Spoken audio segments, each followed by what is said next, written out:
कवितेचे नाव आहे चंद्रावरची शाळा. 21व्या शतकात भरेल चंद्रावरची शाळा. चंद्रावरच्या शाळेत नसेल खडू आणि फळा. छोट्या छोट्या यानातून शाळेत जातील मुले.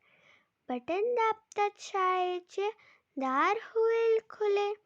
दप्तराचे ओझे तेव्हा नसेल पाठीवरती. ऑक्सिजनचा सिलेंडरच न्यावा लागेल वरती. भाजी पोळीच्या डब्याची राहणार नाही कटकट. जेवणाची गोड गोळी घेऊन टाकायची पटपट.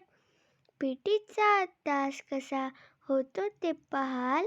एक उडी मारताच तसंच तरंगत राहाल. दाबायची बटणे एवढाच फक्त अभ्यास. चंद्रावरती पोचलात की झालातच पास. अशी असेल भारी चंद्रावरची शाळा. चंद्रावरच्या शाळेत फक्त चांदण्यांचीच खेळा.